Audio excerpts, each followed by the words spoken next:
What's it like to be in a May-December romance? I'm 10 years older than my wife. When she turned 30, I was already 40. She used to be passionate and sincere. She once said, "Age will never be a problem between us." But later, she told her best friend, "Once George hit 40, I felt disgusted every time he touched me. If it weren't for the money, I would have left him long ago. It'd be perfect if he just gave me the money and never came home." And then, she actually used my money to keep a young guy outside. However, when she thought she had everything under control, playing her little game of having her cake and eating it too, I handed her the divorce papers and took back everything I'd given her. I said, "There's actually one special advantage of a May-December romance. Once you've had enough, it's easy to let go." Chapter 01. Sometimes, when bad luck is about to strike, people can sense it coming. Willow was in the shower when her phone rang. It was a local number. No caller ID. I answered it. I said, "Hello," twice, then asked, "Who is this?" There was no sound on the other end, just silence. Then the call ended. Only a few seconds of quiet, but it felt like a strange kind of understanding. The person on the other side knew who I was, and I could already sense that something wasn't right, so I unlocked Willow's phone. I used that number to search for the person on her social app. It was a man. His profile picture was a black and white anime image. Username, mute, no notes, and his chat notifications were set to do not disturb. Their chat window was almost empty. Just one unread message, "I miss you." That single line made my heart tighten instantly. I thought, most likely, Willow was cheating. My hand holding the phone suddenly felt weak and shaky. I opened the man's social feed. His cover photo seemed to be himself, a clean-cut young man with short hair and a scholarly look. I didn't look closely. I just took out my own phone and snapped a photo. He had quite a few posts. I scrolled quickly until one made me stop. The caption read, "What women care about has never been material things, but your attitude." Below it was a screenshot, a chat between him and Willow. Willow's contact name, Runaway Queen. He had said to her, "Sister, this is all I've got left. I'm sending it all to you." It was a money transfer, 52.10 yuan. Willow didn't accept it. She returned it. She replied, "What are you saying? You're just a broke student. Why would you send me money? I'm not after that. Don't starve yourself." "Okay."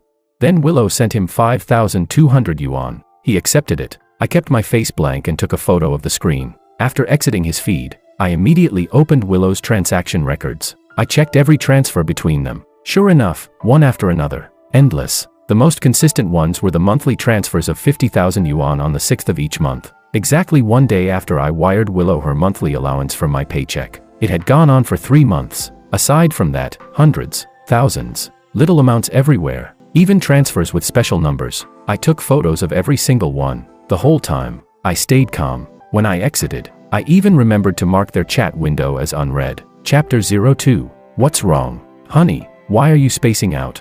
Willow came out of the bathroom, towel drying her hair as she tilted her head and looked at me curiously. I came back to my senses. I looked up at Willow. She was wearing only a thin bath towel, her waist slim, legs long, curves flawless. Willow had always kept her figure perfectly. People used to envy me for it, saying, "With a woman like her, as long as she's not plotting your murder, what can't you forgive? Besides, she's so devoted to you." Indeed, I always believed Willow was faithful to me, but now, it seemed that was only what I believed. I said, "By the way, someone called you just now." Didn't say a word and hung up. "Maybe check who it was."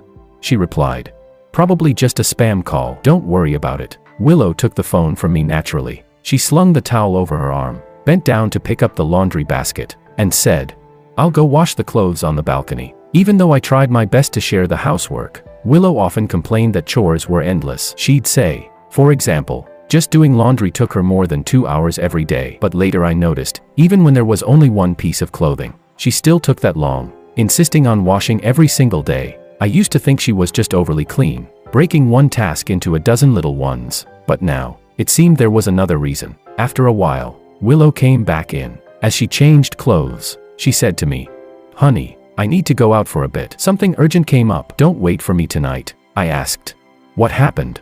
She said, "Maria had a fight with her husband and is talking about divorce. She ran away from home. I don't know what's really going on, but I need to check on her. If it's too late, I'll just stay at her place tonight." I asked, "Is Sophia going with you?" She replied, "Yes." So convincing. Details, evidence, even a witness. I nodded and said, "Be safe." Chapter 03. Willow left in a hurry, but I stared at the wedding photo on the wall for a long time. I really couldn't understand. Why? Why would Willow cheat? And that man, who was he? His face, his transactions with Willow, those social media posts, they flashed through my mind one by one. Then suddenly, something clicked. I grabbed my phone immediately. I'd seen this man before. Chapter 04. It was about half a year ago. Willow had been assaulted and reported it to the police. She was giving her statement at the station when I rushed over. She seemed mostly fine, though her arm had several untreated scrapes, but she didn't seem to care at all. Her eyes were soft, shy, almost dreamy, like a young girl in love. To be honest, I hadn't seen that kind of expression on her face since her teenage years. When everything was settled, I was ready to take her home, but she walked up to a man in a uniform, thanking him repeatedly. If it weren't for you today, I don't even want to imagine what could have happened. I really appreciate it. I paused and looked at the man. He waved his hand and said, "Don't mention it. Just doing my job. Still, be careful when you're out. That area's full of shady people." Willow lowered her eyes and nodded gently. That day, to avoid any potential conflict, I had brought my buddy David along. When Willow went to the restroom, David teased me. "Don't you think that young guy looks a bit like you did when you were younger?" I thought he was talking nonsense, but I still glanced at the men a few times. Now, the image from that memory overlaps perfectly with the men in the photo. It was him. Chapter 05. Willow didn't come home all night. She returned the next evening. She brought back spicy beef offal from our favorite place. She said, "It's from the spot we always go to. I already ate, but I packed some for you. Go ahead and eat. I'm gonna shower." Okay. Willow went into the bathroom. I took the spare car key and went down to the underground garage. Her car had been cleaned, spotless. Nothing seemed out of place, but that wasn't what I cared about. What I wanted was the dashcam footage. I checked all the recordings from yesterday to today. Willow had driven to the university in the southern part of the city. She made a call and said just a few words. "I'm here." The men came out holding a bouquet of flowers and got into her car. Then came the sound of kissing, of heavy breathing. The men asked, "Did you let your husband touch you?" Willow replied, "Shut up." He pressed on. "Come on, did he?" Her trembling voice was soaked in desire. She gasped softly, "What do you think?" The men chuckled smugly, not talking. Don't beg for mercy later." The car's accelerating speed on the video made their urgency obvious. It stopped at a hotel near the university. The next footage appeared the following morning at 10 a.m. Only Willow was there. The video played quietly. I sat frozen inside my own car, my body stiff, muscles aching from tension. I reached to turn off the playback, then a phone rang in the recording. It was Sophia, Willow's best friend. She asked, "Where are you? Why aren't you here yet?" Willow replied, "On my way." Sophia said, "You're this late already. What were you doing? Don't tell me you went to see Makoto again." Willow hummed in response. Sophia sighed. "Seriously, you're actually doing this?" Willow chuckled softly. "What do you mean, actually? What's real? What's fake?" Sophia replied, "Oh please, don't play dumb. I thought you just had a crush on him, but now it's turning into a full-on affair. Weren't you head over heels for your husband? What happened? Why cheat all of a sudden?" The question seemed to stump Willow. After a long pause, she said quietly, "George is over 40 now." Sophia asked, "And?" Willow replied, "I don't know why, but ever since he turned 40, I feel disgusted whenever he touches me. If it weren't for the money, I would have divorced him long ago." Sigh. If only he could just give me the money and never come home. Chapter 06. How long has it been since Willow and I were intimate? I smoked a cigarette, thinking about it. It must have been around half a year ago. That was when work started getting busier. I was fighting for an important promotion, working overtime, burning the candle at both ends. Every day when I came home, all I wanted was sleep. Willow would come over in new lingerie, pressing herself against me, but I was too exhausted and pushed her away. I said, "Not now. I'm too tired. Next time." The first time, Willow didn't mind. She even felt sorry for me. The second time, she wasn't happy, but she held back her temper. The third time, she got angry and slammed the door on her way out. Later, I found her at a bar. I knew things couldn't go on like that. I held her in my arms and tried to make it up to her, but that attempt didn't end well. I was distracted, my mind occupied with the next day's meeting. Willow noticed too, and we ended things quickly. I felt helpless, not knowing how to fix it or how to comfort her, but she was the one who comforted me instead. She said it was her fault, that she was being too childish. She said, "Honey, don't overthink it. Okay, just take me on a trip when you're not busy." I thought everything was fine again. She still treated me well, even though she no longer fell asleep on my arm. Even though we hadn't been together in half a year, she was still kind to me. But now she says she feels disgusted when I touch her. That one sentence, ever since I heard it, just thinking about it chills me to the bone. My hand holding the cigarette kept trembling. The ash fell onto my skin, burning, but the pain was nothing compared to the wound that one sentence left. Chapter 07. Willow called me, asking where I was and why I hadn't come back yet. I said I'd gone downstairs to take out the trash and would be back soon. She hummed softly and said, "Then I'll go to bed first." When I got upstairs, Willow was already asleep, facing the left side, near the edge of the bed, leaving me plenty of space. I didn't lie down. I just sat at the edge of the bed. I watched her back all night. The year I met her, she was 18, just admitted to the city's university, a rebellious girl who secretly changed her college preference behind her parents' backs. And once she got the admission notice, she ran away from home with nothing but a backpack. Her brother was worried and asked me to help pick her up at the station. He said, "She's got no money, and the dorms aren't open yet. Could you let her stay with you for a while? She's stubborn, so if she gives you trouble, just teach her a lesson." I thought Dominic was insane. I was a grown man. How could I let a young girl live with me? I planned to rent her a place and be done with it, but she looked so pitiful, and she was so obedient. When I found her at the station, she was squatting under a tree, hugging her backpack like an abandoned kitten. She quietly followed me home. Before I could tell her to move out, she grabbed my sleeve and pleaded, "I'll be good. I'll cook for you and clean up. Just don't make me leave." I couldn't help but laugh, thought she was just saying it, but she really did it. Every day she cooked and kept the house spotless. Because of her, the once empty apartment finally felt alive. My daily routine stopped feeling so mechanical. We lived under the same roof for a month. Later, I bought her some luggage and sent her off to school. At first, I thought it was just a short encounter, but later she told me she had chosen that university because of me. She said she had seen me once when she was 16, and ever since then, all her hopes had been about me. That girl, when she was still a girl, had brought me her whole heart, and I fell for her. But now she's taking it back, and I have to claw my way out of the mire. Fast. Chapter 08. I'm going to file for divorce. What? I said. Willow cheated on me. He was stunned. What? Wasn't she supposed to be traveling with Maria to relax? I laughed. She went with her boyfriend. Early in the morning, my 3 short sentences completely knocked David out. He said, "Wait, hold on, let me get this straight. You're saying Willow cheated, and that trip she claimed was with her best friend was actually with her lover. How do you know?" I tossed my phone to David. On the screen was a new post from Makoto's WeChat moments earlier that morning. He was holding a suitcase in one hand, and Willow's hand in the other. The caption read, "We're running away together." Honestly, I had only added him on WeChat just to try my luck. Never expected he'd actually accept the request. Whether he realized the person adding him was me didn't matter. I told David, "Willow's gone for 3 days. Can I get the divorce papers ready by the time she's back?" David's face darkened. "I'll draft them myself." I nodded and reminded him, "Don't tell Sophia." David was Sophia's husband. I'd heard they went through a lot to be together. I only met him because of Willow. But somehow, after a few hangouts, we ended up becoming close friends. Fate is strange like that. Some people stay strangers all their lives. Others click instantly, as if they've known each other forever. He said, "I know. Don't worry." Actually, I asked, "What is it?" David hesitated, then shook his head. "It's nothing. We'll talk later. Are you okay? Want me to grab a few drinks with you?" I refused, forcing a bitter smile and sighing. "I've got a flight at 10. Business trip. That's the adult world for you. Even grief has to be scheduled." I gave David the photos I'd taken from Willow's phone, plus the security footage I'd backed up, and a full record of our shared assets. David worked fast. The afternoon I got back from the trip, the divorce papers were already ready. He said, "Even though she's the one at fault, it's impossible to make her walk away with nothing. But I'll fight to get you the best deal possible." I opened my mouth to speak, but David cut me off. "Don't act all magnanimous or pretend you're above it. No fake spiritual victory. She messed up, she pays. That includes any money she used to support her side guy. We'll reclaim every cent." I smiled faintly. "Of course, I never said I wouldn't." "David, thank you." He patted my shoulder lightly. "It's no big deal. It's just a divorce. You've got me." That night, David drank with me, one glass after another. We talked about the past, the future, our hopes, our regrets, until both of us got drunk and passed out on the carpet. The next morning,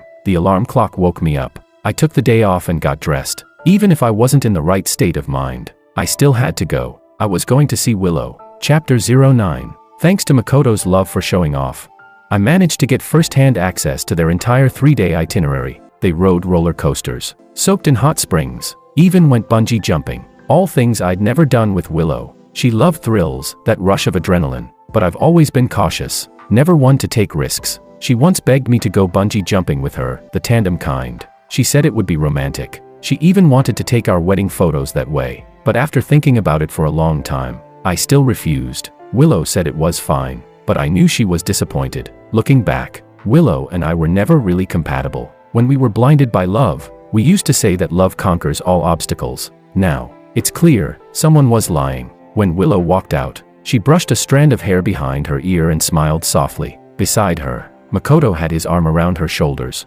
talking non-stop. Their steps were light, they looked every bit the loving couple. Makoto was saying, "Next time on your birthday, let's go there again. Okay, it'll be our first one together." Willow. I raised my hand and called out, my voice firm and loud. Makoto didn't hear me at first and kept talking, but Willow froze. She pushed Makoto away abruptly and turned toward me in panic. For a split second, I thought she saw me as some kind of monster. Makoto looked startled too, standing there dumbfounded, wanting to say something but stopping himself. Willow quickly composed herself. She whispered to Makoto, "You should go." Makoto turned sharply to her, frowning, eyes filled with reluctance. He didn't want to leave, so I played the nice guy. I said, "Come on, let's all go together. It's hard to get a cab around here anyway." Willow pressed her lips together and snapped, "Just go already."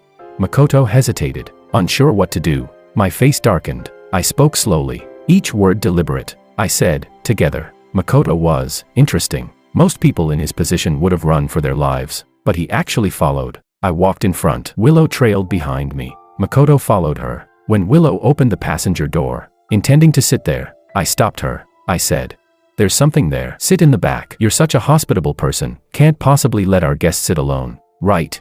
Willow looked at me, biting her lower lip, eyes brimming with suppressed emotion. She let out a dry laugh, slammed the door shut, and got into the back seat. The air inside the car was suffocating. I broke the silence first. I said, "Mr. Ito, Willow and I need to talk. Do you want to come along? Or should I drop you off at school first?"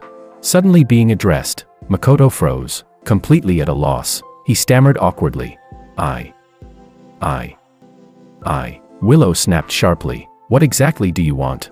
Through the rearview mirror I glanced at her. Her expression was openly displeased, angry, trying to hide her panic. I, on the other hand, felt a certain satisfaction. My smile widened. I asked, "Mr. Ito, what do you study?" His voice came out rough. "German." I was a little surprised. "The same as me. I have a classmate who's a professor at your school." I named him and asked, "Do you know him?" Makoto's face changed. His voice went weak. "Yes, he's my homeroom teacher." I laughed aloud. What a coincidence. In the end I sent Makoto back to school. When he got out of the car he looked sheepish and didn't bother to look back. I asked Willow, "Where do you two usually go to get a room?" "I've got time today. Want to go have a look together?" Willow kept her eyes fixed on me. She bit her lip and said, word by word, "What do you actually want?" I smoothed the expression from my face, gripped her chin, and said, "Of course, to disgust you. Now, let's talk about the divorce." Chapter 10. Inside the car, Willow kept her lips pressed together and said nothing. From the moment I mentioned divorce until now, she hadn't uttered a single word. I stayed silent too. After all the deliberate provocations, the satisfaction had faded. While I was trying to disgust her, wasn't I also disgusted with myself? I pulled a cigarette from my pocket and lit it. She asked, "How long has it been?" Her voice trembled slightly. I asked, "What do you mean?" She said, "You, smoking again. How long has it been?" I'm 10 years older than Willow. When she was still in college, I was already working. Back then, work pressure was crushing. And that's when I picked up smoking. Willow was the one who forced me to quit. She said, "It's bad for your health." She said, "I'll buy you candy instead." She said, "Or you can eat me. Just don't smoke anymore." And somehow, I really did quit, never touched another cigarette. Until now. 10 years later, because of all this, I relapsed. If she wanted a specific time. I thought for a moment and said, "The morning after you and Makoto didn't come home that night." The cigarette slipped from my fingers and landed on the leather seat, burning a small hole instantly. Willow panicked, pulling tissues from her bag, trying to wipe it away, but it was too late. Still, she kept wiping, again and again, until her emotions cracked completely. She threw her bag hard against the door and shouted, "I can't fix this anymore, can I? You'll never forgive me, right?" I nodded, "Right." She took a deep breath and held out her hand. The divorce papers. She didn't even glance at what was written on them. She flipped to the last page and signed her name. She said, "I won't go back to that house. I'll find time to move my things out." Then she got out of the car, leaning against the door. She spoke into her phone. "Come out. I'm not staying at school tonight." "Yeah, I'm waiting at the gate." After hanging up, she shot me a cold look and sneered, "When you're ready to go to the Civil Affairs Bureau, call me." Chapter 11. David asked. Do you feel like you're punching a pillow? That powerless, suffocating feeling. She's doing it on purpose. I pulled at the corner of my mouth and downed my drink in one gulp. I know, I said. Maybe at first I hadn't realized it, but by now, I'd tasted the truth. Willow had always been a fiercely proud person. Her attitude toward people and things was, I'm not wrong, and even if I am, so what? I knew her. I'd already imagined how she would react. And yet, even being prepared, her casual indifference still stung. My hand holding the glass trembled. I said, I thought at least she'd say, I'm sorry. We all want the person who hurt us to show genuine remorse. As if only then could our wounds be soothed. Otherwise, it feels unbearable. From her 18th year to her 31st, 13 years. Those were my 13 years too. I'd gone from being an outsider to being dragged deep inside. She was the one who pulled me in. When she loved me, she fed me honey. When she stopped, she cut me to pieces. She owed me an apology. The repeated grind of negative emotions made me lose control. I took 2 days off, stayed home, went nowhere. I cursed, I broke down, and at last, I calmed down, because of a phone call from my boss. He said there was a change in the data in a contract and I needed to revise it quickly. I opened my laptop and got to work. 2 hours later, I sent him the updated contract. He said, President Ning will be visiting next Wednesday. You'll come with me. Okay, I replied. After finishing everything, I sat back on the sofa, suddenly blank. Was it really that painful? Willow had been my own choice. No one forced me, no one threatened me. So everything that followed, I should, profit or loss, bear myself. If I had gambled, I should be ready to lose. So, George, can't you take the loss?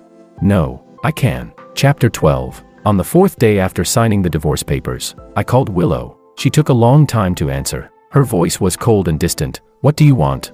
I made a small sound of acknowledgement, then asked, Are you free tomorrow? Let's go to the Civil Affairs Bureau. There was a few seconds of silence on the other end. Then she said, I'm out of town. We'll talk when I'm back in a few days. I asked, How many days? She replied, Not sure. Willow, I said, emphasizing each word. I need a date. You have to give me a time. I told you. I don't know. Her voice rose, tinged with irritation. I already signed the divorce papers. What? Are you afraid I'll run away? I said calmly, 2 days. What? I'll give you 2 days, I said. If you show up at the Civil Affairs Bureau the day after tomorrow, I'll let you keep a bit of dignity. If not, I'll tell everyone you cheated. The line went dead the moment I finished. I could imagine how furious Willow must have been. Probably threw her phone against the wall. I didn't care whether she was really out of town or just making excuses. All I cared about was getting this over with as soon as possible. But to my surprise, the next evening, Willow actually showed up at my door. I asked, What are you doing here? She said, I have something to ask you. What is it? Willow looked at me, then let out a sarcastic little laugh. What? I'm not even allowed to come inside now. Her mocking tone made me frown. I asked, What exactly do you want to say? Willow crossed her arms, sneering. George, you've gone too far. No matter what happened, this is between us. You're a grown man. Shouldn't you stop picking on a student? I asked, What are you talking about? Don't deny it, she said, her eyes sharp with sarcasm. You're telling me Makoto losing his scholarship had nothing to do with you? Makoto? Who? A deep voice suddenly came from behind me. Willow froze. Brother. Dominic stepped out from behind me, his face expressionless as he stared at Willow. Who is Makoto? He asked coldly. Willow looked from him to me and back again. What are you doing here? She asked. I should be asking you, Dominic said. Who is Makoto? She shot back.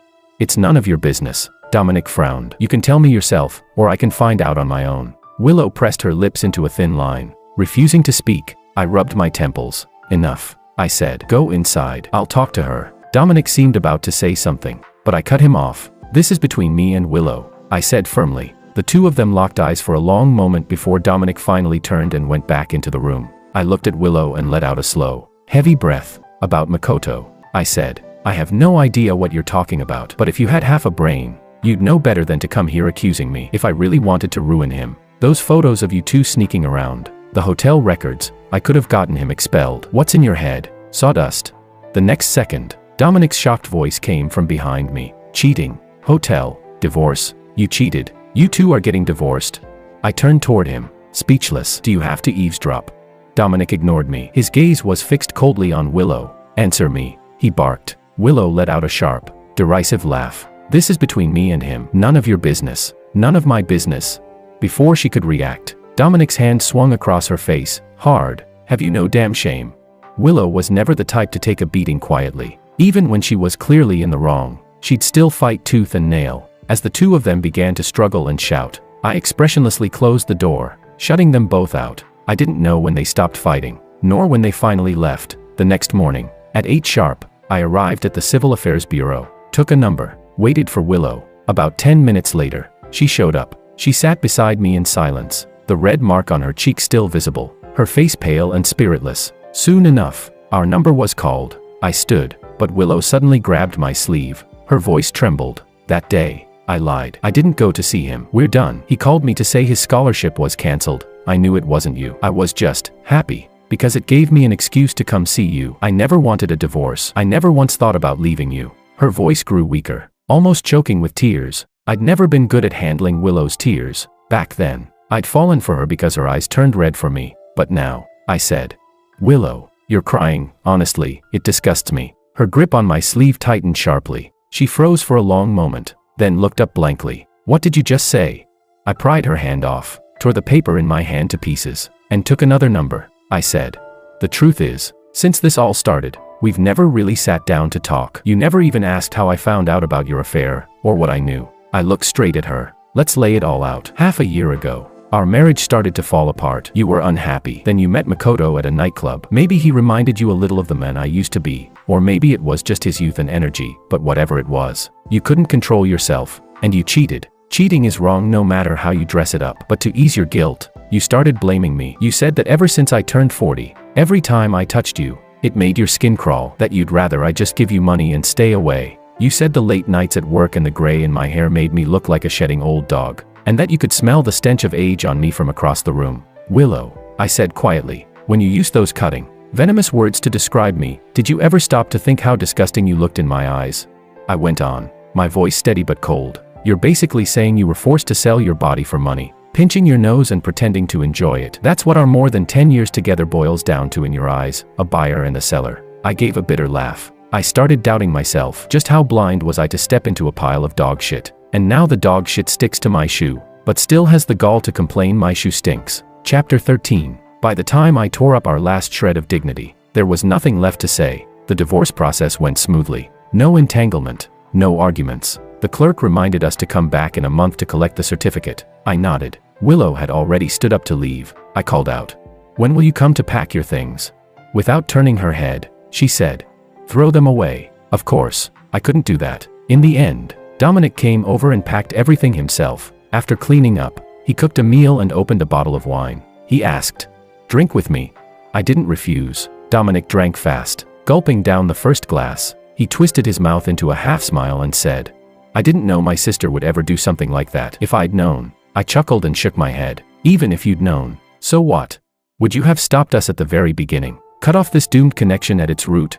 Regret like that means nothing now, I said. Back then, both our families were against us being together. I still remember what Willow told me once. She said, I don't know if I'll regret it someday, being with him, but I know if I don't, I'll regret it right now. Dominic asked quietly, is that why you made up your mind?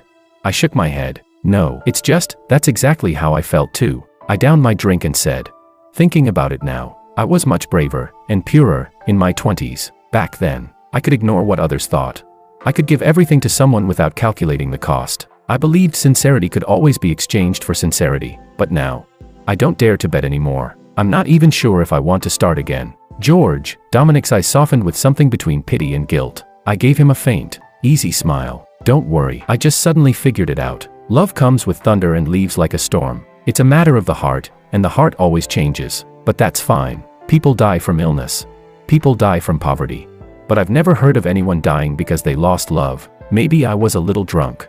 And because Dominic was an old friend.